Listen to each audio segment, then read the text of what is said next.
I sat by the window, gazing at the bluebonnets blooming in the garden, reflecting on my 10 years with Mike. Our house in the suburbs of Austin, Texas, had a quiet and peaceful atmosphere.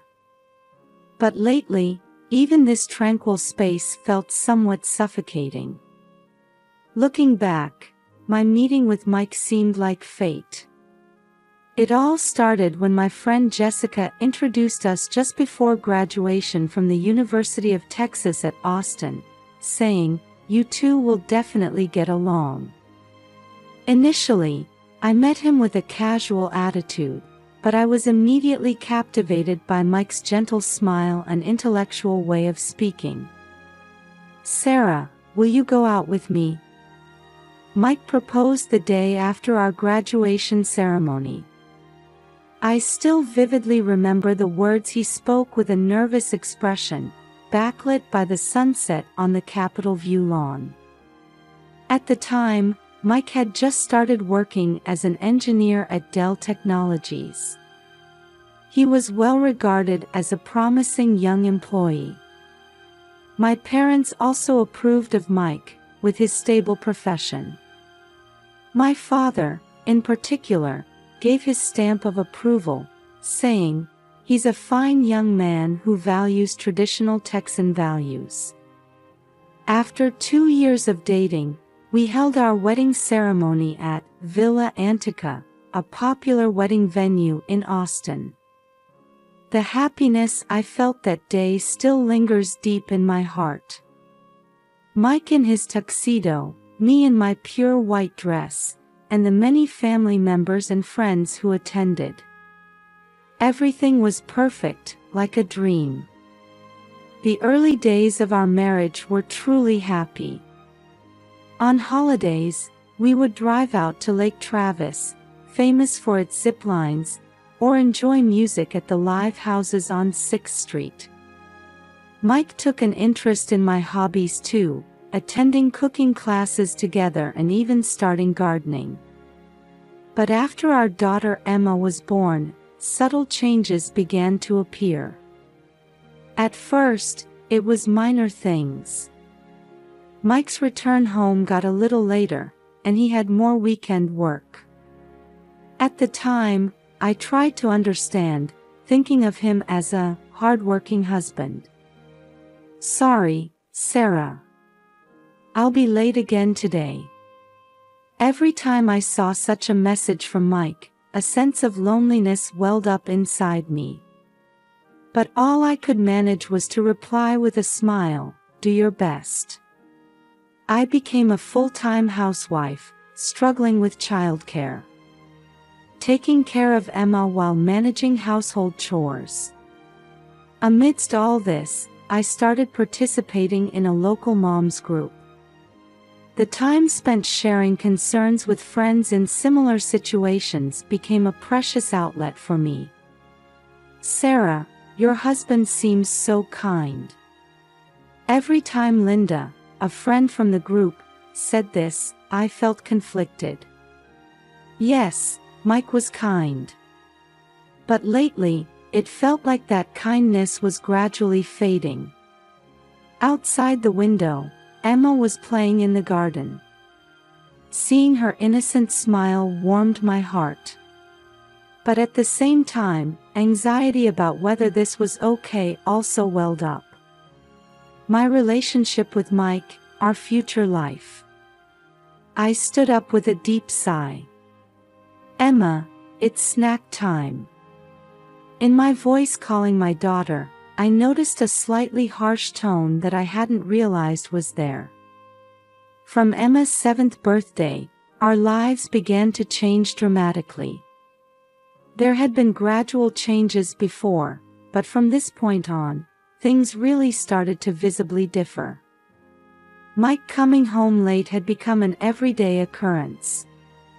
But now, the word "business trip" was frequently heard. At first, I thought his work had just gotten busier. Dell Technologies is a big company, and maybe Mike's abilities were recognized, and he was given more responsible work. That's what I kept telling myself. Sarah, I've got another business trip. I won't be back until Friday. Every time Mike told me this, a small anxiety grew in my chest.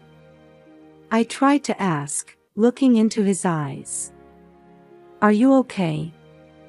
Did something happen? But Mike's answer was always the same.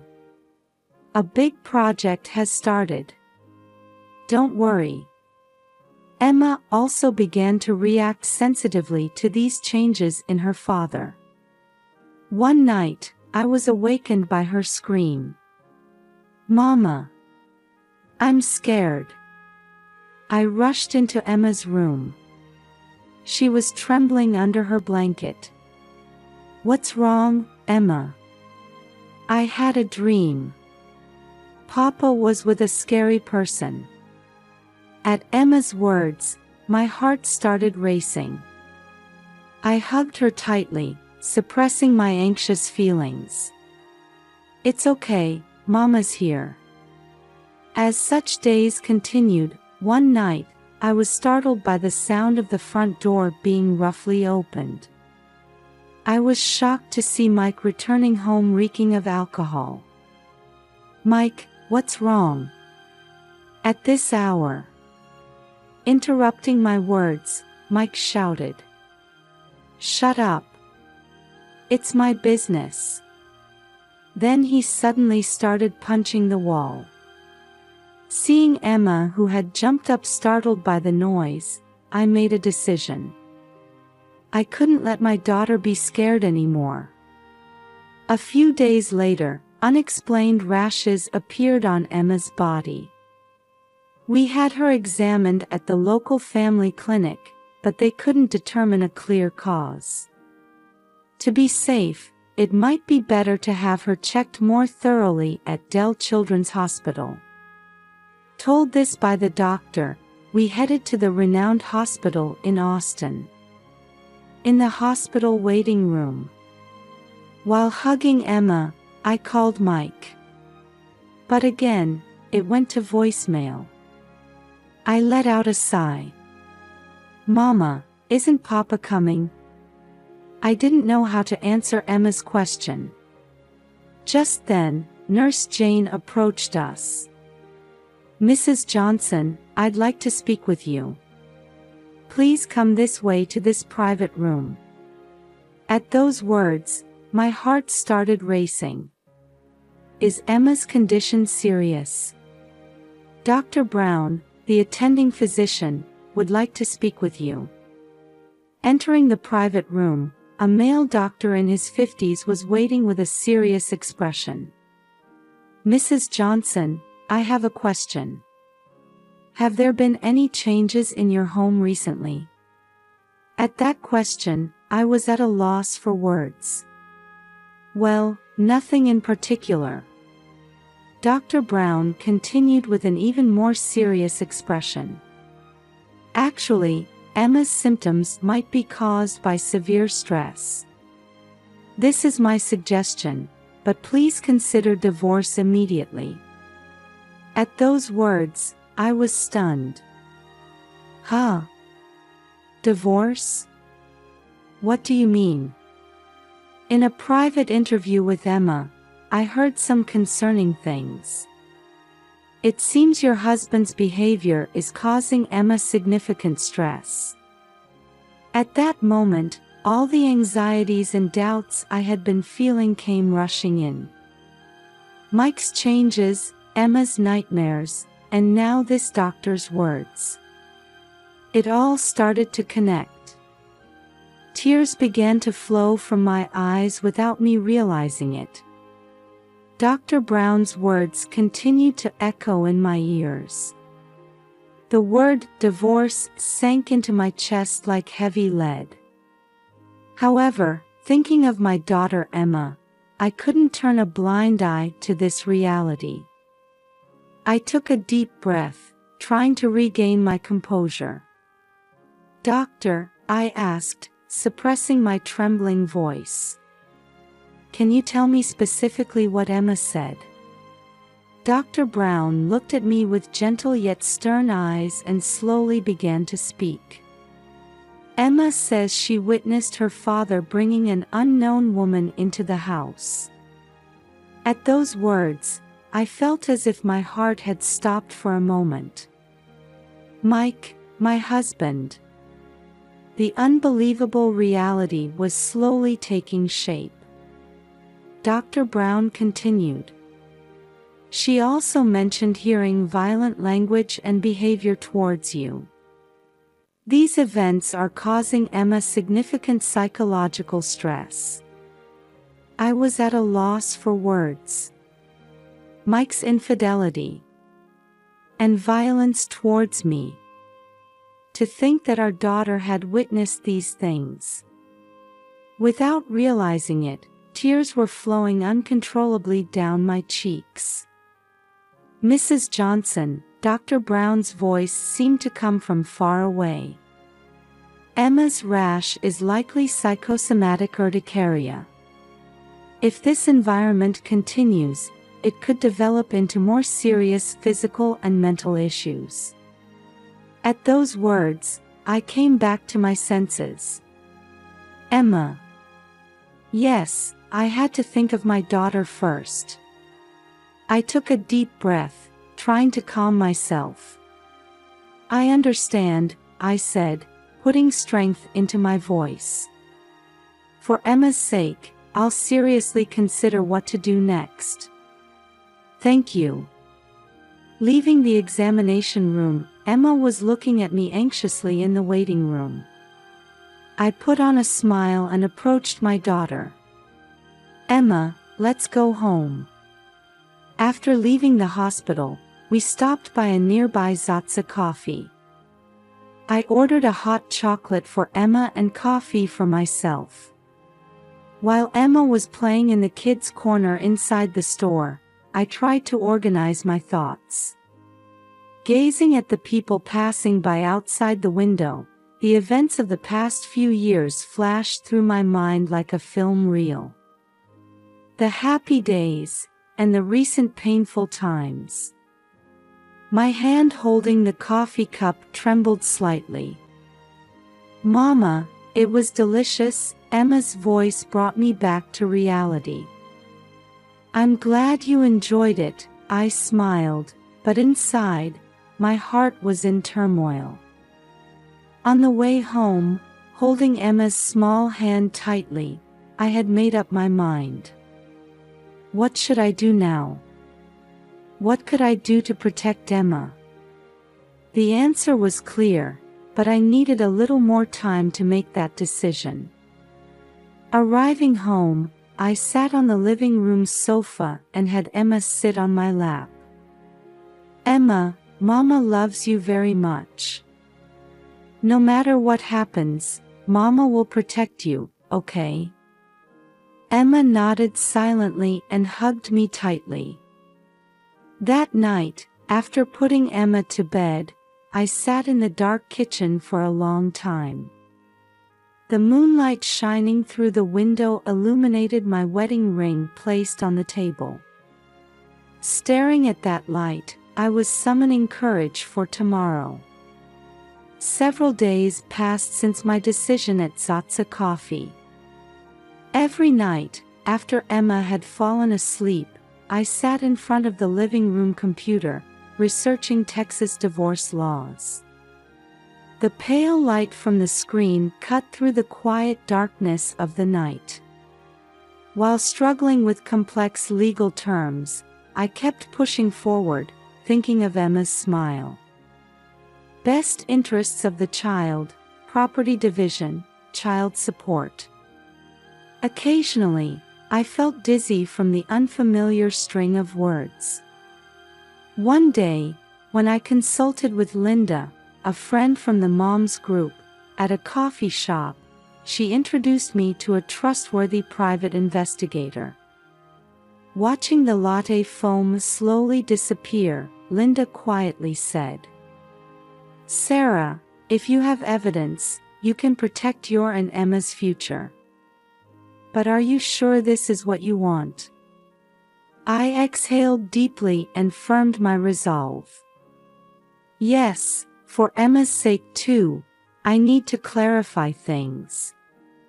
Encouraged by Linda's words, I decided to hire the investigator. For the next 2 weeks, my heart was constantly swinging between anxiety and expectation. Even when sending Emma off to school in the morning or putting her to bed at night, a part of my mind was always concerned about Mike. Although Emma's rash had improved slightly, her night crying continued. In the middle of the night, hearing Emma's sobbing from her room, my heart felt like it was being torn apart. Hugging Emma during these times, I questioned my decision over and over again. "Mama, when is Papa coming home?" At Emma's innocent question, I was at a loss for words. I didn't want to lie. But I couldn't tell the truth either. "Papa is busy. But he's always thinking of you, Emma." My own words sounded somewhat hollow to me. Finally, I received a call from the investigator. I was shopping at the time and stopped in the vegetable aisle of the supermarket. "Mrs. Johnson, we've captured decisive evidence." At those words, my heart started racing. I almost dropped the tomato I was holding. The next day, my hand trembled as I opened the envelope from the investigator.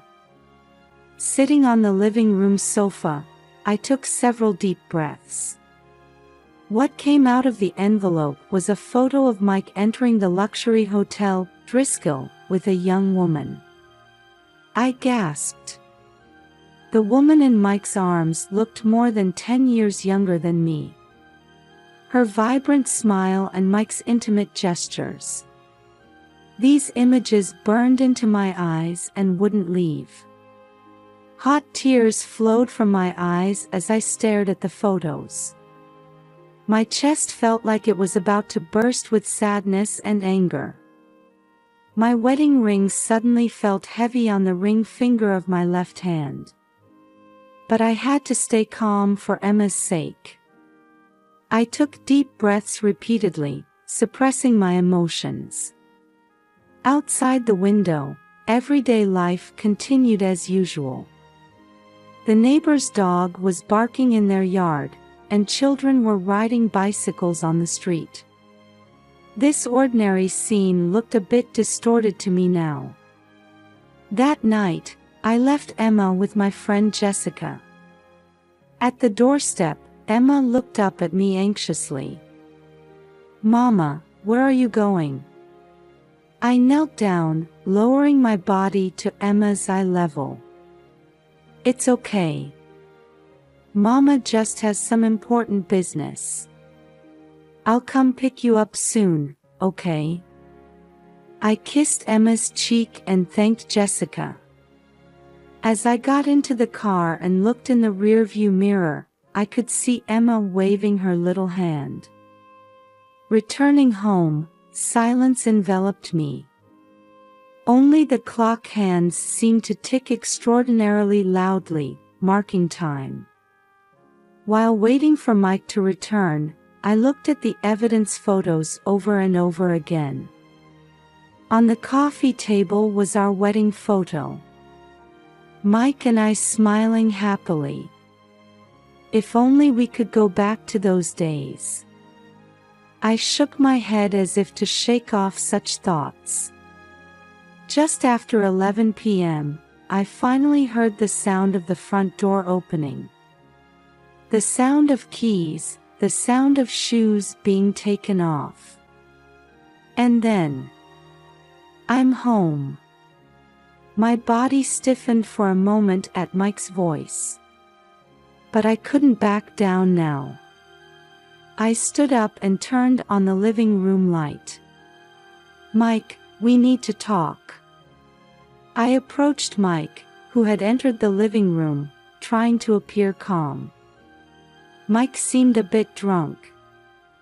His breath carried a faint smell of whiskey. "What's wrong? You look unusually serious," Mike said in a light tone, but seeing my expression, he became a bit tense. His eyes quickly scanned the room. It looked like he was searching for something, or trying to escape from something. I silently handed him the evidence photos. Mike was clearly shaken when he saw them. I could see the blood draining from his face. "This is just a work-related meeting. You're misunderstanding." Mike's eyes avoided mine as he made excuses. His voice was a bit higher than usual. "That's enough. Stop lying. Emma is hurting because of your actions." My voice was surprisingly calm, even to myself. Although internally my emotions were swirling like a storm, on the surface I was as cold as ice. Mike tried to continue making excuses, but I cut him off. "I've decided to divorce. I think this is best for Emma too." At those words, Mike's expression changed completely.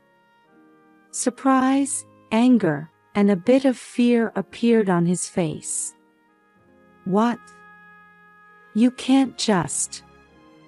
I faced the angry Mike with a resolute attitude. My heart was beating violently, but my expression remained calm. "If you want to fight this, I'll submit all this evidence to the court. I'll also demand custody of Emma." Mike was speechless for a moment. He seemed to have lost the will to resist in the face of my determination. His shoulders slumped a little. Silence dominated the room. In that quiet, I could hear my own heartbeat. The sound of the clock's second hand seemed unusually loud. Outside the window, the night wind was rustling the trees. That sound seemed as unstable as our current relationship. Mike collapsed onto the sofa. His eyes showed colors of resignation and regret. I quietly removed my wedding ring and placed it on the coffee table. That small metallic sound seemed to announce the end of our 10-year marriage. "Emma is at Jessica's house tonight. I'll go pick her up tomorrow." My voice was surprisingly steady. Mike nodded silently. Before leaving the living room, I turned back. The person who was once dear to me now looked like a stranger. It was as if 10 years had vanished in an instant. "Goodbye, Mike." With those words, I took my first step towards a new life. A few days after the confrontation with Mike, I was sitting in a lawyer's office. From the window, I could see the Austin cityscape. A flock of small birds flew between the skyscrapers. Watching the birds fly freely, I took a deep breath. "Mrs. Johnson, this is the divorce petition." The lawyer's words brought me back to reality. As I looked through the documents, the past 10 years flashed through my mind like a film reel. The happy days, and the recent painful times. My hand holding the pen trembled slightly. The following week, I started looking for an apartment with Emma. In the suburbs of Austin, in a quiet residential area. When we found an apartment near a small park, Emma's eyes lit up. "Mama, I can play with friends here." At those words, my determination solidified. On moving day, Mike suddenly appeared. His eyes were red, and he looked tired. "Sarah, I'm truly sorry."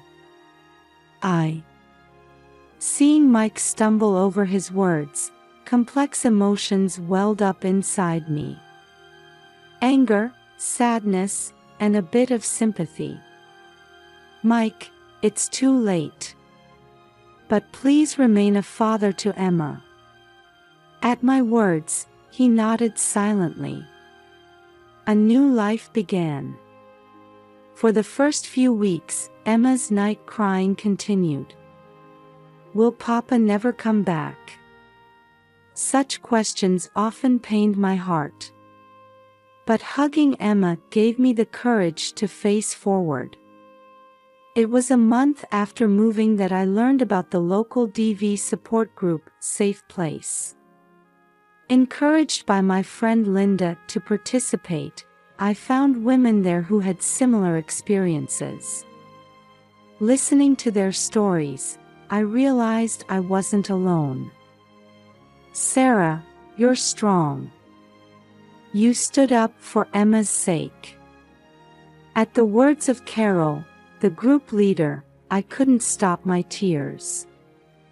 Emotions I had been bottling up for years suddenly poured out. Emma's symptoms also gradually improved. With the support of Jennifer, the psychotherapist, mother and daughter spent days healing their wounds. Every time Emma's smile returned, I became more certain that I had made the right choice. The divorce was finalized 6 months after our separation. When I faced Mike in court, he looked haggard. "Sarah, I'm truly sorry. I did something unforgivable." While harboring complex feelings towards Mike's words, I responded calmly. "Mike, we can't change the past. But from now on, please be a good father to Emma." The judge granted me custody of Emma and ordered Mike to pay appropriate child support. Furthermore, Mike's infidelity was recognized, and he was ordered to pay me compensation. What was unexpected was that Mike's affair partner was also ordered to pay compensation. "Now you can start a new life," the lawyer said. I let out a sigh of relief at those words. A year passed, and I started a part-time job. Working at a local bookstore, I created a life rhythm that allowed me to participate in Emma's school events. Emma also adapted to the new environment, made friends, and regained her cheerfulness. One day, during volunteer work at Safe Place, a newly participating woman was tearfully recounting her experiences. Watching her, I realized that my experience could be a source of strength for others. In the group session, I stood up. "We have all overcome difficulties. That experience becomes the power to help others." I was scared at first too. But I was able to stand up for Emma's sake, and for my own sake. You all have that strength too. At my words, the room fell silent. Then, one by one, people started nodding. At that moment, I felt like I had found my new mission. On the way home, holding hands with Emma, I looked up at the sky. It seemed bluer and wider than before. "Mama, let's go get ice cream." I responded with a smile to Emma's innocent grin. "Sure, let's go." The door to a new life was opening wide before us. On a crisp spring day, sunlight poured down on Austin's Zilker Park. Sarah, 37, and Emma, 10, were enjoying a picnic on the green lawn. "Mama, I'm happy," Emma suddenly murmured. Sarah gently hugged her daughter and smiled, saying, "I'm happy too, Emma." 2 years had passed, and Sarah had officially started working at New Hope, an NPO supporting DV victims. Emma had grown into a healthy and active 5th grader, regaining her bright smile. Mike was watching the two from a distance. He had stopped by the park by chance after attending Emma's sports day. After the divorce, he had gone through rehabilitation for alcohol addiction and was now engaged in community volunteer work. Seeing his ex-wife and daughter laughing happily, Mike felt regret but also relief. He quietly approached them and said, "Sarah, Emma, hello." Surprised, the two turned to face Mike, who offered them a gentle smile. "I'm really glad to see you both so happy." Sarah noticed the change in Mike and nodded slightly. Emma, though a bit confused, honestly conveyed her feelings. "Papa, I'm happy with Mama." Mike gently patted his daughter's head and murmured, "I see. That's good." The three spent a peaceful time together, despite the awkward atmosphere. As they parted, Mike vowed, "I'll keep working hard to be a good father to Emma." Sarah and Emma started walking hand in hand through the twilight park. Watching their retreating figures, a small tear glistened in Mike's eye. A new form of family bond was slowly but surely being woven.